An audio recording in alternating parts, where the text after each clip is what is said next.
Greetings, Internet. Today we're here with Steve Epstein, New York fame, Pinball Arcade owner. Introduce yourself, and for those who don't know, how did you get into pinball? I got into pinball because my dad managed an arcade in Newark, New Jersey in the late 50s, and matter of fact, actually in the middle 50s. And I used to go there on Sundays with him, and it was basically all pinball back in those days in New Jersey. And I got to play. I was 7, 8 years old, and I kind of got good at it. I mean, I was a natural, so to speak. I had good eye-hand coordination, and a lot of adults would look around and see me playing. And you get that kind of connection where an adult is giving you affirmation. It's really strong. So that really started the pinball bug in me. But then we moved on to New York City in the early 60s, and my dad was able to purchase and be part of an arcade there, but there was no pinball because it was illegal. And now we moved forward to 75, 76, and Roger Sharpe was busy doing his book, and he became a customer of mine. And because he was able to get pinball legal in the city, we started getting pinball back in our location. And we had a 6,000 square foot location. Wow. So we had over 120 pinballs by 77, 78. Pinball, were there pitch and bats as well, or okay, skee ball? Skee ball? No, it was a traditional arcade. Everything. There was poker rolls, skee ball, bingarinos, pokerinos, gun games, the old Chicago coin stuff, diggers, I mean, everything. Oh, wow. But once we got to have the pinball available, that really started to dominate. And then, of course, video burst onto the scene by 77, and we had that great balance of the both. I got it to meet Roger because he was a player. Came in after he started writing his book, but got me retooled and re-interested in pinball. We used to hang out at night. I didn't have my family at that point. I was married, but no kids. So I handled the night shift. So basically, every night I have Roger at my side playing pinball. What do you mean by the retooling of pinball? When you say retooling, You said Roger came in and helped you retool. Me. Yeah, you. Myself, Yeah. reacquainted me. Yeah, with reacquainted. pinball. Right. Okay. So I got established in understanding much more about the game. Okay. Roger really schooled me in really the dynamics of what pinball was. I mean, I was a player, but I never really understood the dynamic of what pinball really was. He was a mad scientist of sort. He knew the psychology of play, and not just the game, but head to head. Because it's one thing to know the game, and it's another to know head to head. And also, it's another thing to work. You were working on the games at that point, or did you have a tech? Well, we had a tech. My dad was also adept at that, and I got to learn how to do the skill, and I could replace flippers, I could replace targets. My problem was with the EMs, I just couldn't figure out how to trace a wire. Right. My dad was great at that. He just couldn't get me to that point. Solid state saved my behind. Because once solid state came in, all that back box wiring was gone. It was a Right. So now basically my skills of being able to replace mechanical devices fit right in. So I would work on the games. We also had a great tech at the time, and we were able to keep it going and developing, having all different types of games. We had the Stern games, we had Alley, Williams, we had all the variety of games. So the new technology, did it make it more reliable? Did the new sound effects inspire people? Did the licenses, the art got more? The art grows in every generation, right? So the art kind of grew, technology kind of grew. Did that help because the video game era too? What it did was expanded the capability of a pinball machine, so they were much deeper, and people could then play and get more involved. And what happened actually was that by 78 or 79, Roger and I were playing every night, and we decided, let's see how this works as a competition. How can we set up a system that we can actually equalize the scoring on every game? And we came up with a point system. And that came because we were both bowlers. And we both knew the Peterson point system that was applied to bowling. So we just applied that type of system to the pinball. We grabbed the third guy, his name was Lionel Martinez, who also was hanging out at the store. And the three of us played pretty much for 3 or 4 years well over 10, 12,000 games. Wow. Roger kept score of every one of them. Wow. still has that material somewhere in his home. I don't want to know, I don't want to ask. But we actually did it to a point where we figured out how to use the points to reward skill and take the luck factor and moderate that. Right. So by applying certain points to certain things, we were able to minimize the luck factor and really reward skill. And that's how the whole PAPA evolved. So Roger and I got PAPA going. I started leagues, I think it was 82, 83, and we ran those. It was more of like business promotion, actually. It was a way of developing a clientele. Because you want people in there to be as long as they're in there as possible, instead of an hour or a game or two. You know, not an hour. An hour's a lot of pinball. So usually, isn't it? People get a taste of it, but you need competition for longer, stays, right? Well, the games back in the day, they weren't how's the best way? They didn't really go as long as they do today. No. Well, there's a lot more things going on today because you have all the interruptions. You have a video show going on in the back box that adds 20 seconds to it. I mean, so you add up the time. That's really the difference between the modern pinball machine and how long you stay and play versus what it was back in the day when it was just like a sharpshooter or an Evel Knievel or a Playboy. I mean, it was pretty much what was on the play field. Were there certain games that were better tournament games back then to use that were chosen? Not really. What we try to do is develop. Each manufacturer at the time had their certain skill sets that we needed to play. So when we put our competitions together, we made sure that we had a representation of all different games. Right. And what we would do is we jump people around so they couldn't play on the same game. In other words, same style game. So we have a Williams game here, then we take them to a Gottlieb game, and then we take them to a Stern game, and then so they never could get comfortable with, let's say, certain shots. Like Bally back in the day had a lot of looped outside shots. Yep. Williams didn't. So Mataharian, yeah. So it was very well defined and very well thought out, and it was just an exciting time. And then eventually that led to us doing the PAPA tournaments, and we did 7 of them eventually in New York. And at that point, we're now in 1995, 96, 97, and at that point, the arcade lease, we sort of ran out of space. How did the progression grow from a few people playing to more and more? Like, what did it take to grow that? Well, it took really word of mouth. Okay.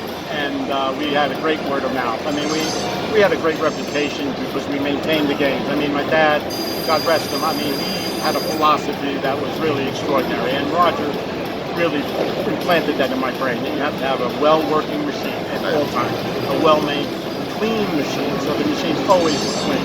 You could eat off of it. You never had a black.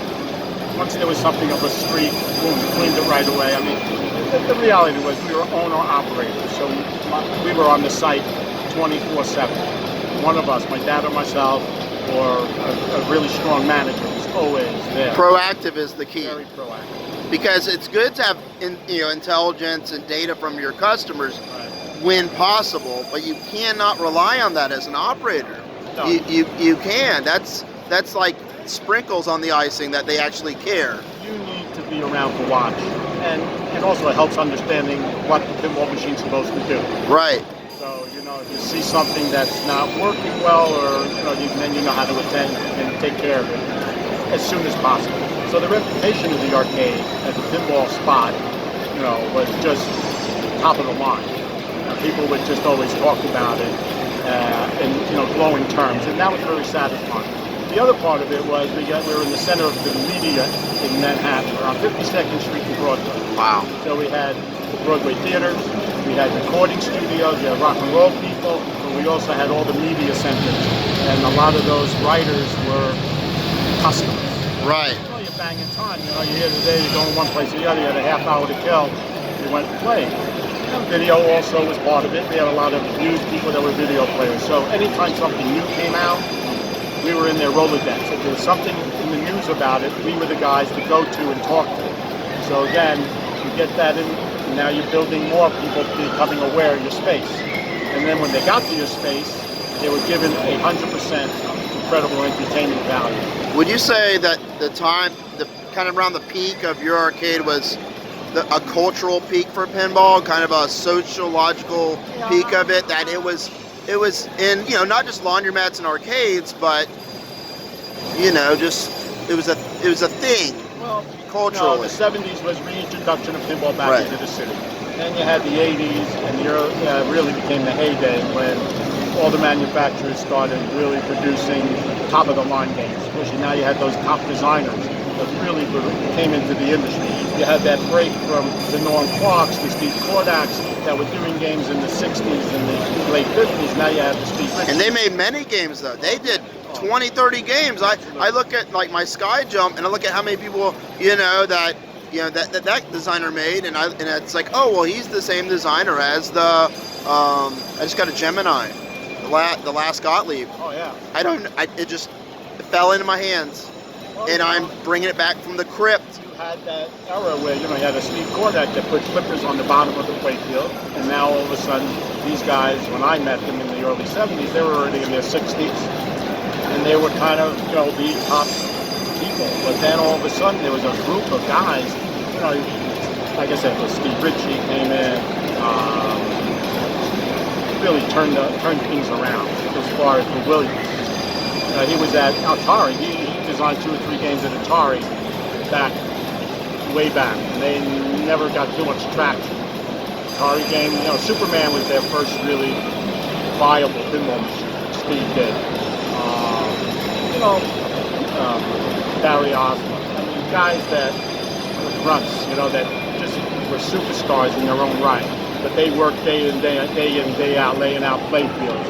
And, you know, they brought that ability from learning from the old guys to the new technology and advanced it further. What was a key factor that things were generational, that were kind of passed down, or at least not inherited, but taught on, continued on? Is it that operators continuing to their family or to other operators, and designers continuing on to other designers? Is that the key to how we even have pinball today? Is that one of them? I think that doesn't exist that much. It's more players. Not anymore, but the 60s, the 70s, 70s, 80s, 80s, and 90s. But now, how are we here now? How are we? Because IAAPA, we're at the biggest trade show for amusements. I've been coming here since 2012 when there was just Stern and then Jersey Jack's debut. And then now we have American Pinball. Now we have Chicago Gaming that's redoing the technically Bally Williams games. We're at 4, you know, when it used to be just 1. Got Dutch pinball companies. I mean, there's a lot of stuff worldwide. I think it's not a sense that it ever ended. It just got, perhaps from my perspective, video overtook pinball. Right. And the arcades that exploded in the late 70s, 80s, the operator that came to become part of the industry had no connection to pinball. All they really had a connection to was video. Right. Video was easy. You put a game out, you collect it, and you wipe down the screen, and occasionally replace a joystick. So the video became dominant. And every home had a TV, then every home had a Nintendo or an Atari or a Sega. And my philosophy is that I grew up with technology. I crawled into a computer chair, then I learned how to walk. But to me, technology becomes more passé as it becomes more common. So eventually people will say, oh, what's a bicycle again? What's pinball again? What's the beach again? And to me, that's happening as people are understanding the analog world now. The VR thing's not going to replace, you know, this roller coaster stuff here. Right. You know, Well, and the uniqueness of pinball is that you have a universe of incredible energy under glass. That does not get replicated anywhere else but in a pinball machine. So that uniqueness and randomness, no matter how good you are. And there's always a beginning, there's always an end, and you never conquer it. The video was always, you get to the end. You know, you can play Pac-Man for 3 hours. Static. You can play Millipede, you can play Centipede. But pinball is defined as a certain amount of time you have in that world, and you've got to make the best of it. And that's really the uniqueness of what pinball is. Just not like all the physics, the whole universe of activity that you control with your fingers and your mind and your sight, and the visual part of it that connects with you. can't get that experience in any other medium or any type of entertainment. That's why I think pinball will be around in whatever form it will be, as long as there's flippers and a ball. My big problem became the pinball companies at that time had to compete in their minds with video. So it became like a pull. What can we put on this game that will add attraction to get a young kid to look at it? Right. And that to me was a negative. It took the older player, the traditional player. I don't want to play a game that has 20 ramps on it and the ball moving around 1,000 miles an hour with different types of displays. Right. You can't make both of them happy, and you're eventually the people that like electromechanicals and kind of, not saying basic, but where you can see the ball at all times, or at least you know where it is. A lot of modern games, even the past 10, 20 years, you have to use your imagination. You don't know what, even under a ramp or. Well, when the ball disappears, it's kind of like, all right, where is it going? What really brought me to pinball was the idea. I made a shot. I was able to watch it. It was so satisfying getting a spinner, watching it going around, and making a long shot against the target. Watching that. And you can call your shot too to your buddies, like, yeah, you saw that. The other part of it that really affected pinball the most was the technical repair. Right. What happened was when they put on ramps, they put on all these extra stuff. It became impossible for a guy to have it out on a route. Right. Because it cost them hours to take it apart and fix a simple thing. And that became a part where an operator said, all right, I'm buying something for X amount of dollars. My return on investment now is diminished because my guy can't collect 5 locations and fix 5 locations with pinball. I sometimes I question when I'm tearing down a game, how did they even put it together? Like a madman, I mean, it's kind of a madman to design it to begin with, but, and they'll put little notes like, oh, thanks for cleaning onto the playfield. Well, thanks for making it like hard to get to it. Well, I don't know where their fingers are, but everyone used to tell me, you know, you can get in there with your hands. And no. I had fat fingers, who knows? But I mean, for me, it was a disaster as far as being able to repair. But I was fortunate that I had an incredibly great technician that, you know, just anal about everything, and he would spend time. And because I was a single location, I had 20 pinball machines. If one was down for a couple of hours, it made no difference. But if you're in a bar or you're in a location that has 1 or 2 pins, it becomes a problem. And operators, why should I do this? Why can't I just put in a fighting Mortal Kombat and, you know, forget about it, and I just go take the money. What were 3 or 4 of your favorite games that pinball-wise? Yeah, pinball-wise? Well, one of my big-time favorites was a game called Grand Prix, which is one of Steve Kordak's games. I just love the symmetry of that. Nice spinner shot, long. Actually, Gottlieb's Cleopatra. They had an electromechanical for that, and they also had a solid state. That really, I really had a lot of fun playing that. A lot of the old Bally games were really fun. You know, Evel Knievel, Power Play, Matahari was. At one point, I just couldn't get away from it. Just the idea of being able to control that ball out of the saucer at top, and I was able to dead flip, stop it, go back up. I mean, that kind of stuff really thrilled me. As far as today's modern games, I still like Sweet Richie stuff. I love Richie because he's got long shots, a lot of. The ramps are there, but you still have those long shots to the ramp. Time to watch, time to do that. I really, you know, speed. Connect to that to speed. Kinetics. It's sometimes I wonder because I have like 2 No Fears, and I've had other of his games. It's so much speed that you'd think more would break. That the flipper bat, when it does a loop and you try to stop it, that it would snap. Something would snap. Probably has, but that speed. To me, No Fear is an underrated game. I have 2 on route. They do okay. They've done good. I was very lucky and fortunate that through Roger, I was able to be part of Barracora.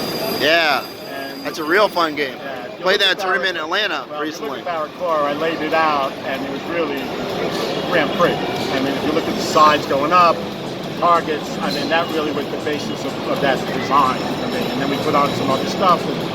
Did the programming, and we did all crazy stuff about drop targets coming down and having to be done in order. The top part of the game where you had the multiple lane changes for all different. It's a player's game. Real good tournament game. I'm very proud of that.